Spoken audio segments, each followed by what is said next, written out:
What's up, everybody? My name is Shannon Williams, and I am a personal trainer and strength coach here in Bozeman, Montana. And today, I've got something pretty cool for everybody. A couple friends and I, Jackson and Wes Goodman of Like Iron Strength and Performance, have decided to start a little podcast where we talk about strength training, powerlifting, fitness, and everything related to that. We've dubbed this podcast the Three Little Pigs podcast because all three of us love to eat and love to lift heavy things. In this first episode of the Three Little Pigs podcast, we talk about strength training in general, its application, its benefits, stuff like that. Please bear with us as we troubleshoot any kind of audio issues, as this is our first time doing something like this, so there's going to be some kinks. Tell us what you think, leave some feedback, ask some questions, and we'll get to them in a future podcast. But most importantly, sit back and enjoy. Welcome to the Three Little Pigs podcast. My name is Jackson. I'm a strength coach, strength enthusiast, and also I'll call it a recreational power lifter. I'm Shannon. I am also your host. I am also a strength coach. I am also a competitive power lifter when I'm not hurt, just not very competitive. And I also have graduated with a degree in exercise science and will be pursuing a degree in physical therapy. Yeah. I'm Wes, and I'm your daddy. So I can do that. Today we're going to talk about strength training, all about it, why you should do it, who should do it, Who you should do it with. who you should do it with. Where you should do it. I mean, we're not judging, but we're judging a little bit. We're always judging. All right, boys. So, what do you guys think about the benefits of strength training? Let's get this thing rolling. I'll go first. Shannon doesn't know anything about strength training. Yeah, I would second that. So, for strength training, for practical purposes, it's very economic, time-wise in the gym. You can accomplish through multi-joint movements. You can train a large amount of muscle mass in a given amount of time. And these movements, especially with a barbell, can be loaded and overloaded, so you can frequently adapt and overload your training to grow stronger over time. And then from like a clinical perspective, working through a full range of motion under load helps with flexibility and mobility. By keeping something on your body and having to maintain that in a position over your base of support requires balance and just like kinesthetic awareness. And then for issues like sarcopenia and osteopenia and osteoporosis, we can increase I got a big osteopenia. bone mineral density and hypertrophy via training. And so from a practical purpose, those are some benefits of training. What do you think, Shannon? Let me first interpret what he said. He basically the really nerdy way of saying do big movements, keep adding weight, and then keep doing big movements and keep adding weight, and it's better for you in the long run. I mean, that was a really professional way of saying that. I like that. That was It good. reminds me of James the Thinker Smith. Did you ever watch that Powercast? No, I don't think I did. Oh, you didn't watch it. He just says a lot of big words. Oh. Everybody hated him in the comments. I'm scared. Wes started talking and I got scared.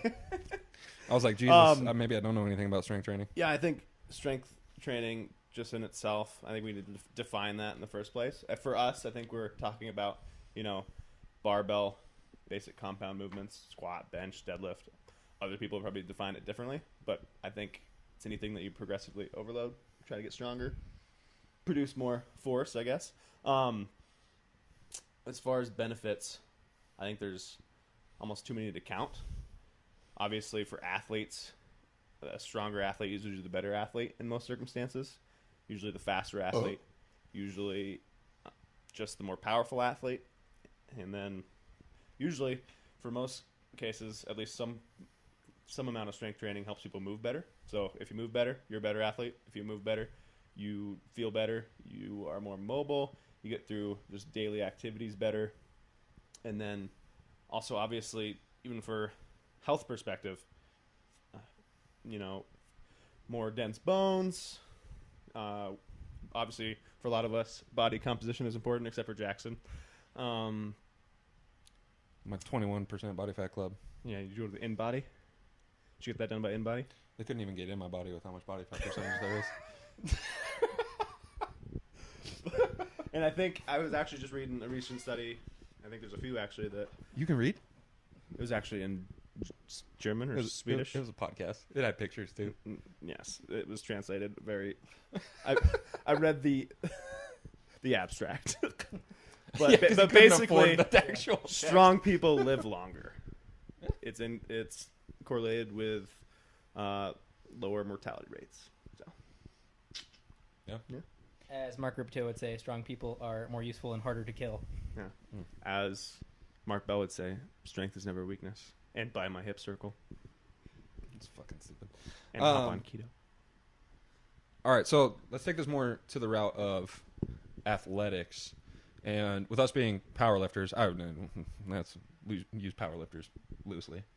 Recreational powerlift. recreational powerlifters. We couldn't do anything else athletic, so we have to do something where there's no cuts. So I don't like to move fast anymore. no, we never move fast anyway. I don't know what you're talking about. Okay, but as it pertains to just general athletics, though, I mean, one thing, being a former athlete, I wish that I would have known even just the concept of doing big compound movements, how to execute those movements like the squat, bench, deadlift, and overhead press, and to overload those movements and how that would help me. What do you guys think as far as how that can help, let's say you're freshman in high school, and how would you also go about doing that? So I'll go ahead and start. So back up a second. The best way to get better at playing your sport or doing your specific task is to do that task. You don't get better at playing the trumpet by playing the clarinet. Like, you need to practice what you want to get better at. But we also have to look at what are some of the needs required by your sport to perform optimally or competitively. And this is where we can make an argument for strength training. So let's say you have an athlete who is, let's just use football for instance. You're a football player, you're a running back. There are aerobic requirements for your sport. There are strength requirements for your sport. But you can only do so much in a certain amount of time, and you can only do so much that you can actually recover from. And so outside of playing your sport, you're going to be practicing quite a bit in football, so you're going to be doing a lot of aerobic work, you're going to do a lot of sport-specific work while playing your sport. Outside of your sport, I would make an argument that your time should be spent strength training, and here's why. So strength training is a general adaptation. You're not going to be on the football field deadlifting or squatting or bench pressing. That's a known. But if you can get stronger, if you can produce more force against an external resistance with movements that can properly be overloaded, that's why we're big fans of the barbell and the squat, the deadlift, the bench, the overhead press. Any loadable compound movement can make an argument that if you can produce more force, you can be more powerful, you can accelerate quicker, you can be harder to take down. So then just to play devil's advocate, why wouldn't, let's say, like you were using the example of a high school running back, why wouldn't you want them to just do speed ladders or jump rope? So again, we're looking at a training time and training recovery resources.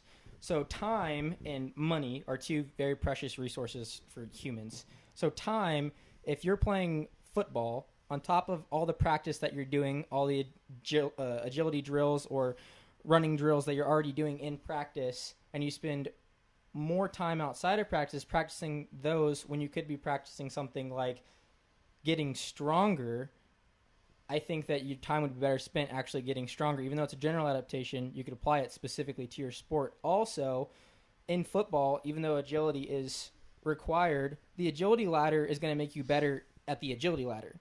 By practicing the agility ladder, you'll just get better at using the agility ladder. And so I would suggest, again, spend your time practicing your sport. You're going to hit the aerobic and footwork requirements via playing your sport. And in any other time, not necessarily all time, but a good argument for spending a lot of your other training time outside of your sport would be to actually get stronger that you could use specifically in So your basically, sport. for just the best bang for your buck, Yeah. is to get stronger, and Yeah. your conditioning aspects will come from doing. Your conditioning aspects will come from doing your sport, and there's also a point of diminishing returns. If you're just going to be ridiculously conditioned, in your sport, and you're just going to keep working on your conditioning, at what point in time is that additional conditioning actually benefiting you for your actual sport? And again, that's where you can make an argument for strength training. Yeah.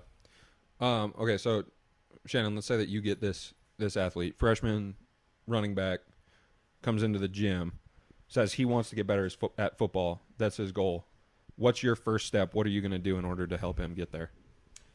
I think the first step, especially for a youth athlete, is to immediately start working on strength. And before you do that, obviously work on movement.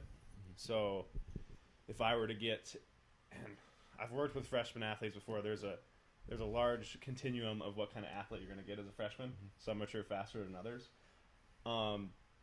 Depending on his level of maturity, I'm going to put him directly into a strength training program. Now, where in that continuum is dependent on. when you're talking about movement, are you talking about like general movement qualities, like being able to run, or are you talking about being able to execute the movements that you want to train? Yeah, exactly. So I will start to prepare them for what is going to happen in future training, which for the most part is teaching them how to squat in some form, how to deadlift, how to bench, how to push, pull, stuff like that. So basically setting up for long-term success in terms of strength conditioning. As obviously training for the sport itself, as Wes just said, is a totally separate task. And I think there is a place for some speed and stuff like that, but it's on a continuum of where you are in your off season. And especially for somebody who hasn't participated in a strength conditioning program or is not strong, you can ignore all that right off the bat, because all that's going to improve for Just a making them get novice just stronger. by getting stronger and definitely. just by moving a little bit better. So basically, it's you're building a foundation for that athlete. Exactly. Okay, so let's take this out of the realm of the freshman high school running back. Let's say you get a collegiate athlete. Okay, that same kid has been training with you for 4 years. He gets a scholarship and he trains with you in the off season. How are you going to treat him now, and what are the differences going to be? It's in his off season. Where in the off season? Let's just say the spring semester just ended. He's coming home, and he's here. You got 3 months with him before he goes back to the collegiate program where he's got a strength and conditioning team. He's got his football coaches, and he has to start doing 2 days, 3 days, whatever they have him doing. So definitely the first few months it's gonna be basic, just strength training. I would start in my philosophy, it's gonna be squat, bench, deadlift. For somebody like that, if I knew how to coach Olympic lifting, I might actually incorporate something like that, especially if they'd have some coaching before that. But for the most part, early strength training, and then as we get closer to the season, like a month before, getting them ready for the demands of what their practice is going to be like as a freshman going into college. And also, did we say what level of college player? Let's just say they're a freshman. Like they just got a scholarship. They're actually playing. They're not redshirting. They're true freshmen. So yeah, as a true freshman, I'd say you need to prepare them for the demands of the sport, for the demands of practice. So you brought up an interesting thing about I just kind of want to go down this rabbit hole. You said that if you knew how to coach it and if you could implement it correctly, that you would do Olympic lifts or teach them the Olympic lifts. Would that be for a power component, or would that be just for another thing that's interesting to me is it seems like especially collegiate coaches typically will add that in no matter what. And so at least having that ability can make it more beneficial when they're forced to do it anyway. But do you think that Olympic lifting, as it pertains to this particular athlete, again, we're talking about the, your true freshman running back, is it more that he needs to implement some type of power training, or is it that the Olympic lift is going to be or have higher carryover to his sport? And either of you can answer this because I think that it's a solid question. I don't think that it would have higher carryover to a sport. The main reason I would is because almost all college programs in the country would do Olympic lifting, and so I'd rather have them know how to do it and be good at it, have them do it safe, and have them be able to progress in it. If somebody can go into a program already knowing how to do the lifts, then they're going to make more progress, even if that program is ridiculous. Yeah. And I do think there's a place for some kind of power component into training.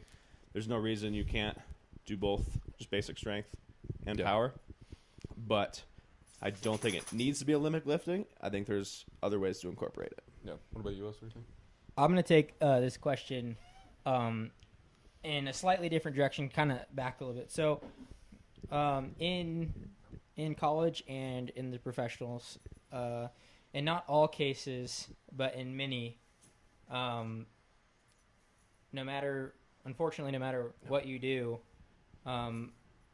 because you're dealing with some of the most gifted, hardworking, genetically freakish athletes, even a poor coach and a poor training program can make you seem like a fantastic coach just because your athletes are so good.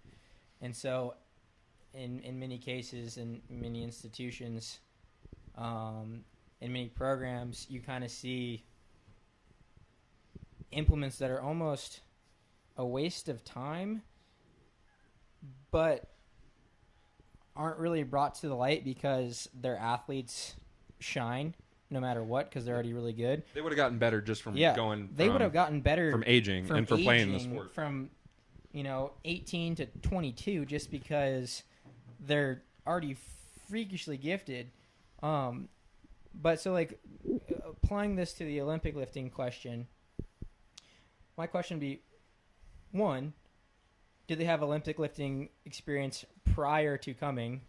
Because it's a very technical. The Olympic lifts are very technical movements, and you could spend a very long time developing those movements. And I would preferably, if I had an athlete from their really little, if you were going to teach them the Olympic lifting movements, I would have taught them at a younger age. But also, similar to what Shannon was saying, Olympic lifting movements can be beneficial in helping increase power.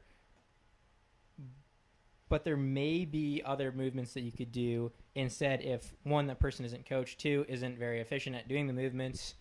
And unfortunately, also a lot of programs will throw the Olympic lifts in neglect movements like the squat or deadlift. Well, I think that they throw those in just to throw it under the umbrella of, and this is obviously a big fallacy, but just if they want faster athletes, I think, by doing faster movements, because there's a speed component to Olympic lifting, and I think that they think by throwing in a speed component to a lift that it's making their athlete faster.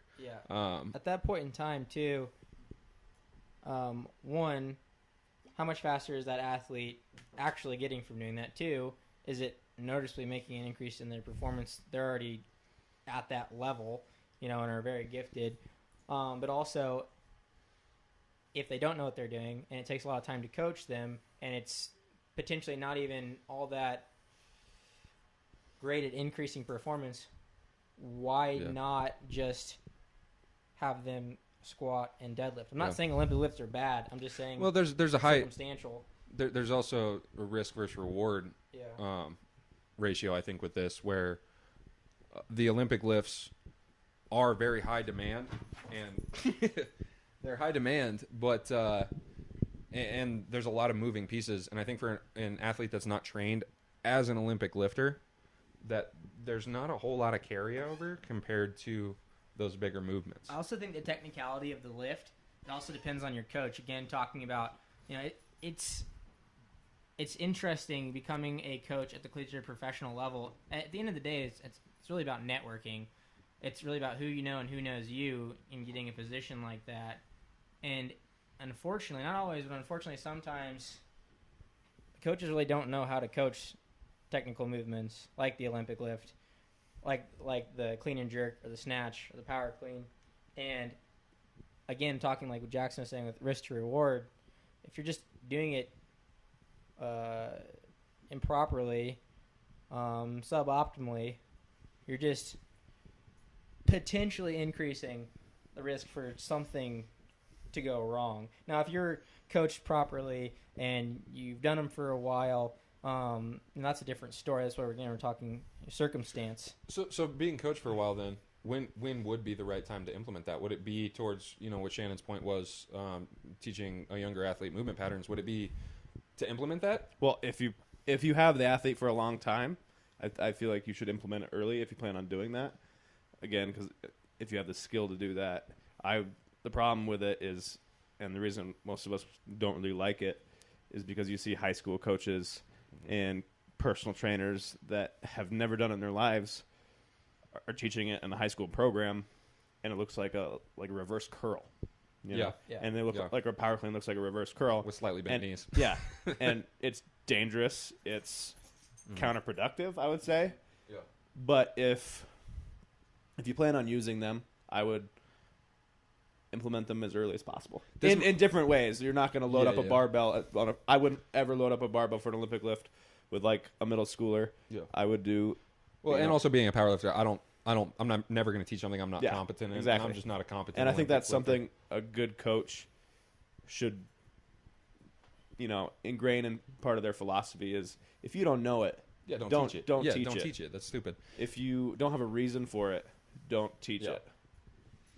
Yeah, a lot of these questions too, as you guys can already tell from what we're saying, are nuanced and require context. We're not saying that the Olympic lifts are bad, so don't take it out of context like that. There's not really bad and white with strength training. There's optimal and there's suboptimal. There's don't think of movements as necessarily good or bad. Think about it like, when is it appropriate to program something and why? You gotta have a reason why you're doing something. And be able to, argue it rationally and make a case for it. Or else, again, we talk about time and money being important resources. As a personal trainer, if you're wasting someone's time and money, that's not good. That's not professional. That's not right. And so we're just trying to think, what's the best bang for your buck, and it also requires context. So keep that in mind. And as far as why anyone incorporates Olympic lifting, we kind of gone on a tangent of Olympic lifting now, which is fine. Yeah. But it's for the power component. It's for moving fast. Yeah. It's for force and time. And we're definitely not saying that the power training component isn't. Yeah, but like I was gonna say, and if you don't feel comfortable doing that, I could teach somebody to do a shoddy power clean, but I couldn't teach somebody how to do a snatch or a clean and jerk effectively. There's other ways to get that power component. Yeah. I do think at least at some point in an athlete's career, you should always be doing something athletic, especially getting the closer you get to your season. Like pure strength training eventually has diminishing returns. That's why you should play your sport. Exactly. But nobody's playing football year round. Yeah. Nobody's practicing football year round. So it does need to be incorporated into certain strength and conditioning programs. And I got all this philosophy from Chad Wesley Smith. I think athletes at some point should lift mainly, sprint, and throw. Just athletes should do athletic stuff. I think that, again, requiring context, if you're going to be an Olympic lifter, you need to practice the Olympic lifts. Yes, exactly. Like, that's part of the sport itself. And similar to the power lifts, which would be the bench, squat, and deadlift, if you guys didn't know, and then the Olympic lifts would be the clean and jerk and snatch, and the derivatives of those movements. Like, again, going back to what we said at the very beginning, like, to get better at something, you have to participate in that activity. And then when it comes to quote-unquote sport-specific training, the most sport-specific thing you can do is play your sport, so you're going to get better at it. And then in the other time designated to getting better at your sport, think about improving general qualities. Yeah, improving general qualities. Think about attributes that could benefit your performance in your sport. Like Shannon was saying, like if you have to, again, going back to the football example, if you're a running back and you suck at running, you're probably not going to make it to college. So that just ends that argument. Too real. Yeah, that hit way too close to home for us.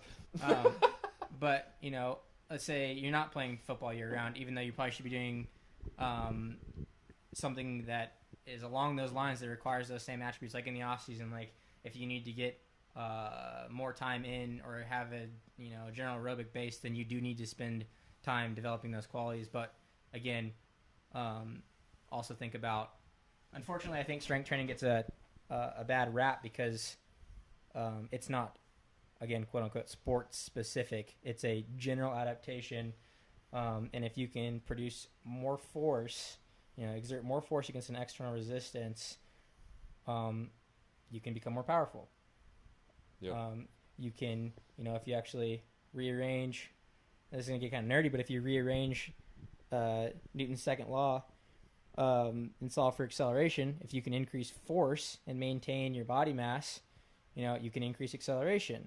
So these are just things to think about, even though, again, you're not directly doing these movements in your sport. If you can get stronger, potentially bigger muscles, those are just more motors to work against your levers, which are your bones, to just, produce better outcomes. Playing devil's advocate here, though, I think strength training at some point in an athlete's career, depending on how advanced they get, does have diminishing returns. No, absolutely. Like we were talking about at the beginning, there's only so much you can do in a certain amount of time and so much you can recover from. And so that's the same thing. Same thing goes with strength training and playing your sport. There's only so much you can do, and like Shannon was saying, there's a point of diminishing returns. Like, also, these guys are already freakishly athletic at this level. Getting them stronger might improve performance a little bit, but these guys are already really good. I think it's like going to, when we talk about strength training, for us, we're mainly talking about squat, bench, deadlift, and the things barbell training revolved around that. I think, can we all agree on that?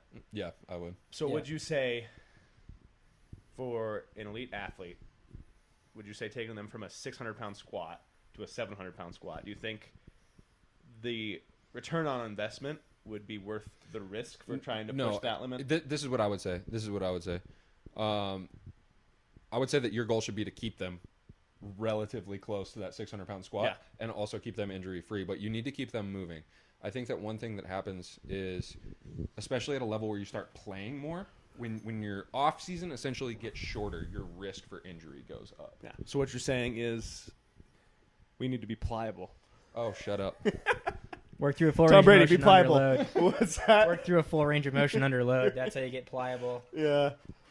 Pliability training. No, I just Quarterbacks aren't I think athletic. I think what happens is they kind of back off because and it makes sense, but they start doing things that actually have a higher risk component in the offseason, like standing on a Bosu ball. Yeah. What the hell is that going to do to make an NFL running back more effective? It's sexy and it's pretty risk. Well, I've never seen an NFL player actually squat with a barbell on a Bosu ball, but the stuff they do, like balance training, is generally pretty risk free, and they're just not hurting them. What's interesting is this almost goes full circle, right? I think that what you do with that type of athlete who's already that strong.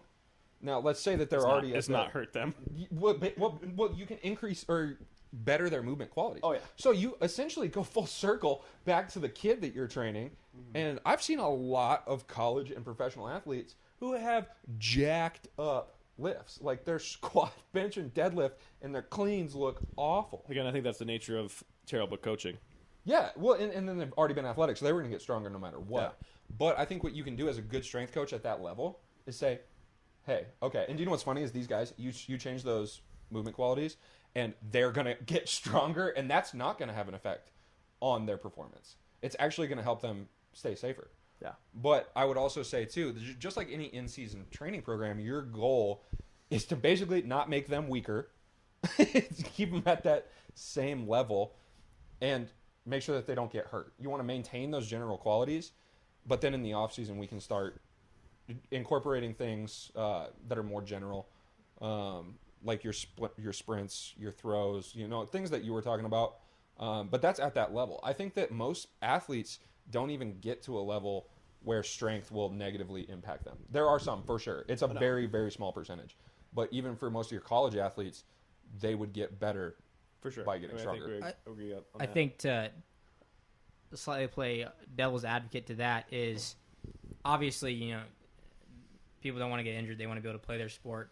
But at that high of a level, even if there's a 1-2% increase in performance, most of these guys at the professional level would take that. That's why they have strength coaches, also have nutrition coaches. That's why they have all these different therapists and weird modalities that they do. Even if it's just from psychological standpoint and they think it's working, it might not be actually working. But that's why all these things are here, is because they're trying to increase their performance and be the best they can, even if it's like 1% greater. So the counter argument to the taking a 600-pound squat to a 700-pound squat is, one, I don't think many people are going to be in that situation anyway. Yeah. But two, like, we're arbitrarily defining like what is strong. Like who's to say that 600 pounds is strong? It also depends on, Well, Shannon weighs 600 pounds and he doesn't squat 600 depends pounds. on, That's not even body weight. the size of the lifter, all these different things. Like it's kind of just an arbitrary number that we said just as an example. But if they were able to produce more force, and push people around a little bit more, but it comes down to this too. Again, you have to be smart with your training, and you have to understand that to get better at your sport, you need to be specific with your sport, and all the other time outside of that, you need to train attributes that can benefit your sport.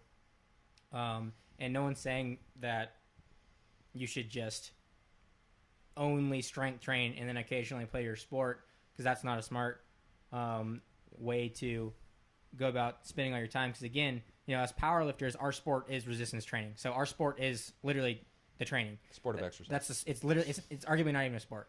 There's a performance base to it, but our sport is resistance training. Other sports is the actual sport, and then everything they do to get better at that sport, one of which is resistance training. So you have to think about, if you have a cup and you have all these different stressors going into the cup, your sport, the aerobic work that you do if needed, the weight training, the psychological stress, all these different things. So do you even think an athlete, this just asking this question, do you even think you could get a football player that strong if they had to continuously play football? Like, let's say you have a tight end who's squatting 600 pounds, plays in the NFL, and your goal in the offseason that he has is to bring him from a 600 pound squat to a 700 We're pound not squat. saying it would happen in one off season, like if you work with them every. But I mean, if you watch I guess any NFL game, some of those guys squat 700 because they're freaks. Oh no. Well, all I'm saying is, with the recovery resources that they have, I think they're playing, they're training. You have. It was just an arbitrary example, but I think I'm just. I'm not saying question. take him to that. I'm saying shooting to take him to that. I think it's a nuanced answer because, one, you might get some people who are that strong as novices, and if we define novice as someone who can adapt session to session, 600 pound squat novice. Yeah, they're going to be some really strong people. It's very unlikely. They're at the, they're an outlier, but there are some people who are ridiculously strong from the start, and if you can get them even stronger, then awesome. I think there's an argument that says like you could.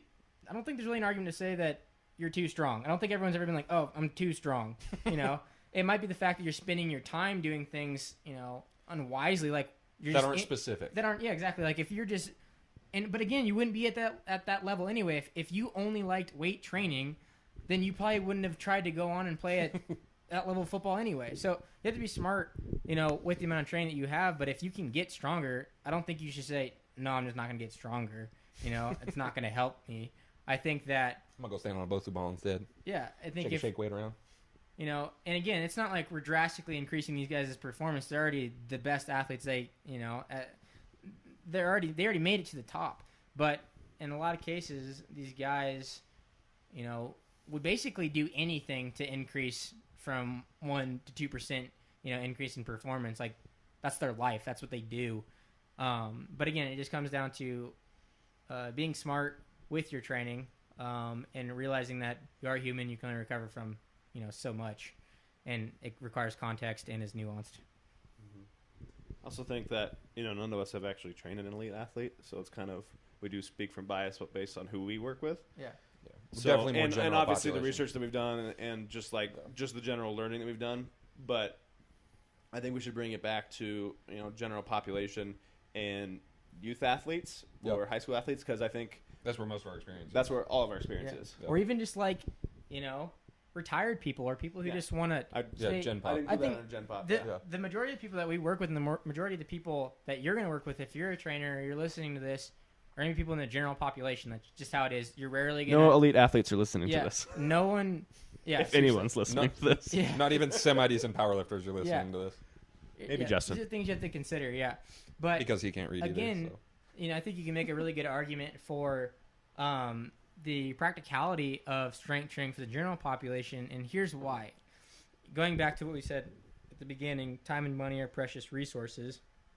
If you can train an effective or a large amount of muscle mass your balance, your mobility, your bone density, all at the same time with one movement. With one movement, like this is the reason that we argue for things like a barbell, squat, deadlift, bench, overhead press, and derivatives of those movements or other barbell related movements is because one, if you let's just say you own a home gym, they're affordable. Like a really good barbell is still way more affordable than a piece of equipment. It takes up less spaces, less footprint. You can actually overload it, and you can do hundreds of different exercises with it. And so it's great for like actual money. A barbell is a very good investment. But for your time, which is also a very precious resource, arguably more important. Yeah. You can train with the squat, for example. You can train through a full range of motion through and train your quads, your hamstrings, your glutes, your back, your core. I mean, and you have to balance the barbell over your midfoot, not fall over. You're standing up. And you're training a lot of different things at once. Well, when coached properly, there's a low risk. Yeah, I think that's the barrier of entry for a lot of people is, of course, as you talked about, they don't know how beneficial a barbell is. Yes. But B, nobody knows how to use it. Yeah. Well, it's intimidating. Yeah, exactly. That's it's scary right off the bat. It sucks because, I would love... Wes over there in his string bikini flexing in the mirror at Fuel. All oiled up and white. No, a thong. people demonize Hairless. a barbell because they don't understand it and they think it. If you put something on your back, your back's gonna explode. But people need to realize that one, you probably should go find a good coach. But two, you're more resilient to change than that. You're not just gonna crumble. We're not fragile. We adapt. You'll get stronger. Your bones will get denser. Your muscles will get bigger. To a certain extent.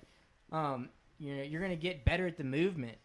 And I understand that at first it can be intimidating seeing strong people move heavy weights, but the risk to reward is way up there. If you can get stronger, you can stay independent longer, have a better quality of life, be able to do stuff like pick up your kids without I hurting think all the time. almost a better argument than cost effective and time effective wise compared to just buying a barbell would just be to find a good coach.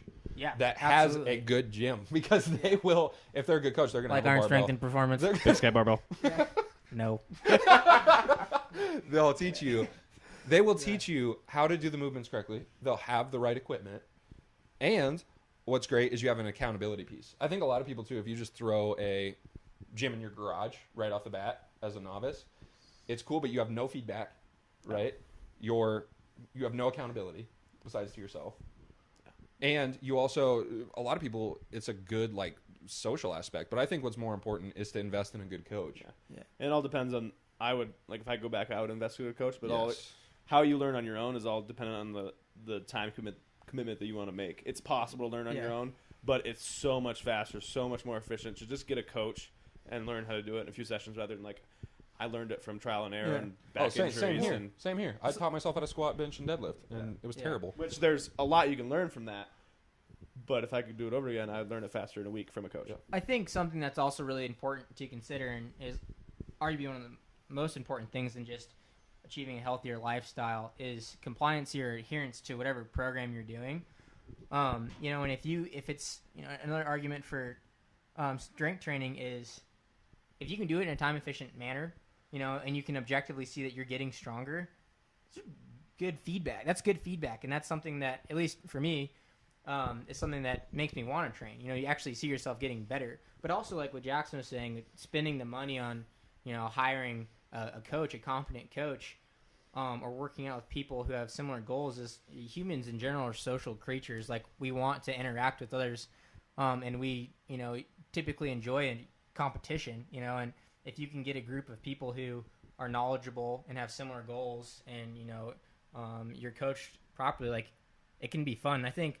That could be one argument for why CrossFit's become so popular. It's just a community they've developed. I don't think we want to open up this. We'll save that for another podcast. We'll save the that hard. So, I do agree with that, and I think one thing too that even the more experienced you get, a coach is very valuable.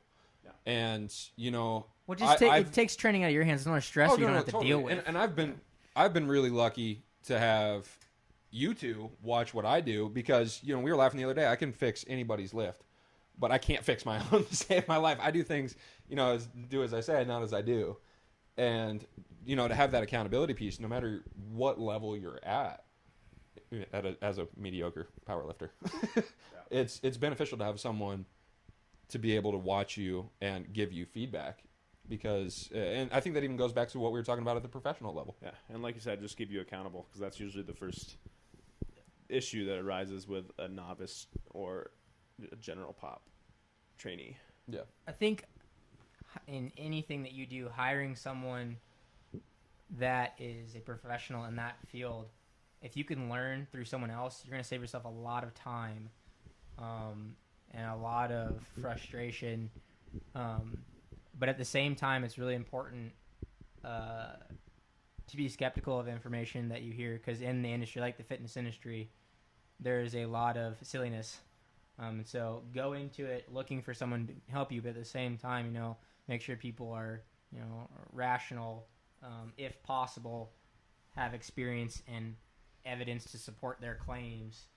But yeah, try to find yourself or surround yourself with people who know what they're doing, can help you achieve your goals. That way it saves you some frustration. Yeah. I think we can sum all this up by get a coach, do big movements, and progressively overload those movements, and you'll get better. From an athlete standpoint, gen pop standpoint, and a powerlifter standpoint. I'm not adding powerlifters into athletes, but so any final thoughts? Yeah, let's do one more thing here. Let's say you have somebody who's never lifted before. Mm-hmm. They're looking to improve, their life fitness-wise, which includes strength, body composition, everything. They come to you, no experience at all, weak, overweight. What do you do? I didn't know I was training you, Shannon. He's asking for free advice. Yeah. Don't give it to him. I'll pay.